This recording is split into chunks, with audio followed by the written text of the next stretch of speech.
Hearty shalom to you, Jeffrey Seif here. We are in an interesting stretch of highway here in Hebrews chapter 2. I want to look in verses 10 through the end in verse 18. Very interesting. There's a few things that are introduced here in the literature for the first time.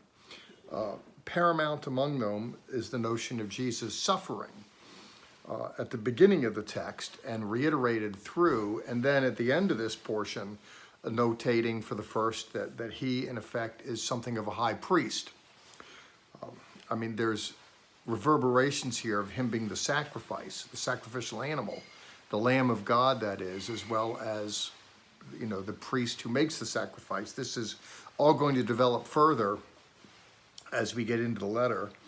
Here at the very beginning, I want to say that he speaks earlier in chapter 2 about the Messiah is greater than heavenly beings, than angels. He goes on to develop that a little further. He goes on to say, and I want to pick up in verse 10, it's fitting for God, you'll see, to perfect through suffering the initiator of their salvation. It's a little doctrinal here, that is to say that some people in antiquity may well object to a God who seemingly is defeated. One expected their deities in antiquity to be strong and successful, not to get bested by their spiritual foes, if you will. And so it looked at Jesus' death. This was the hour of darkness. It looked like the evil one got the better of him. But of course, with the resurrection of the dead, all that changed, the feelings associated with it as well. Here, not only is the author giving voice to the fact that he was crucified, and certainly that is the ultimate suffering. In fact, the word excruciating, as in to suffer, difficult pain, comes from the Latin excrucius, which means from the cross. What's interesting is, and we find this later in the document, is that the recipients of the letter themselves had experienced sufferings. That is to say, he's explicit later on that there's rejection by their kinfolk, there's a dispossession of property and lands, there's public scorn, there's derision, there are negative things happening in association with their being believers. The way religion is marketed today, you accept Jesus Christ and everything's coming up roses, all your problems are going to be solved. Well, here, their acceptance of the Lord, as we'll see later, contributes to their problems because of the rejection that they experience by virtue of their association with him. He's going to remind them here that Jesus himself was perfected through his sufferings. And later on, they're going to be asked to consider the pioneer and perfecter of their faith, who, for the joy that was set before him, endured the cross, despised the shame, and is seated at the right hand of God. There is this suffering aspect. Not enough talked about it today, it seems to me, certainly in modern religion, in the modern church, where religion is a pill for suffering, as opposed to somehow the source of it. In verse 14, after giving note to the fact that Yeshua has suffered, and that he not only has suffered for the seed of Abraham, but he's become like them. We're told in verse 14 explicitly that he himself likewise shared the same humanity. And in antiquity, people would wonder, why would any self-respecting God want to put on this earth suit and become a human being? In verse 16, we're told that he's concerned for the seed of Abraham. He became like you mankind because he, in effect, is concerned for you mankind. Now, the seed of Abraham, literally, the stock, the ethnic group, would be the Hebrew people. And of course, this letter is called Hebrews because he's writing to Hebrews. Not exclusively, there are women and men of non-Jewish extract who are grafted in. But this author is wanting to identify Jesus as someone who came for his own, who is of that stock himself. that in verse 16, he's not concerned about angels, but the seed of Abraham. Therefore, he had to be made like his brothers in all things.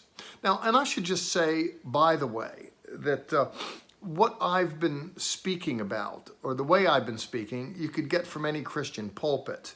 And in effect, you could get from any Bible translation. But one of the things that's underscored by people like us in a place like this, people like us, Messianic Jewish type scholars, and people that are involved with the Tree of Life Bible Society, there's something here that he wanted to be made like his brothers in all things.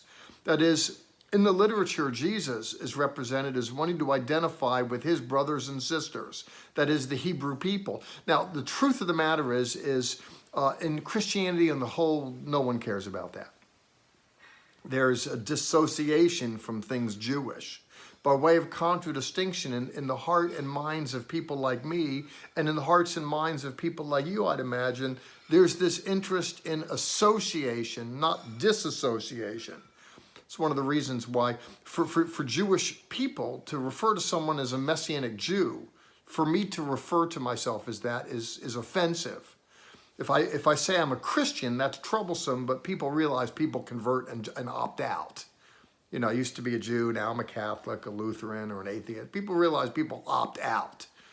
But the problem with people like me is, yes, I've accepted Jesus, but I don't want to opt out. I prefer Messianic Jew. That is, I want to be like my brothers.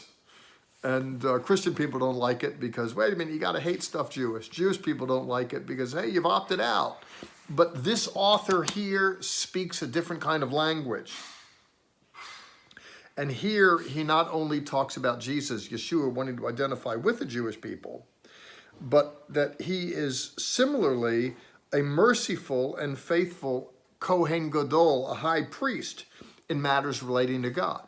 That is to say, this author is going to take the most sacred of systems in the Jewish world, the temple complex, officiated by a high priest. And Yeshua, Jesus, is not just like his brothers by virtue of the fact that he became human and identifies with the Hebrew people. But similarly, and even the more so, he's not just Jewish, but even more Jewish in that he, in effect, becomes something of an effect like the high priest. He's identifying with the greatest institution and the head of it in matters relating to God in order to make atonement for the sins of the people. That Yeshua here, in effect, is officiating. His suffering on the cross is a kind of officiation for the sins of the people. Now, my Jewish friends will go, look, people can, maybe Jesus was a great rabbi, but the whole idea, of dying on the cross for sins, it's so bombastic, blood sacrifice, it doesn't belong in the Jewish synagogue. Well, it doesn't belong in modern Jewish thinking, but antiquity, if you look at Hebrew religion, it's a slaughterhouse religion. People are bringing animals and sacrifice. It's ubiquitous, and priests' hands are getting bloodied with it all. It really is quite something, not just on the Day of Atonement, but throughout the year as people are bringing sacrifices. Here, Yeshua is something of a typology of that. And then he goes on to say, before he gets out of the chapter, he's not only the high priest, but then he's the sacrifice again, just hinting at it. He's going to develop it further. In verse 18, he himself suffered when put to the test, that he is now able to help those being tested. Yeshua is represented as suffering, and of course, as I'd said earlier, that the audience here, some of whom have suffered, because the writer says as much later on. But they haven't yet suffered to the point of death, as this author is going to say, whereas Yeshua himself has. Listen, interesting things are beginning to percolate here in the literature. It's going to develop further as we follow the story, but I'm out of time. Thanks for going with me on the journey. We'll do chapter 3 in short order. God bless.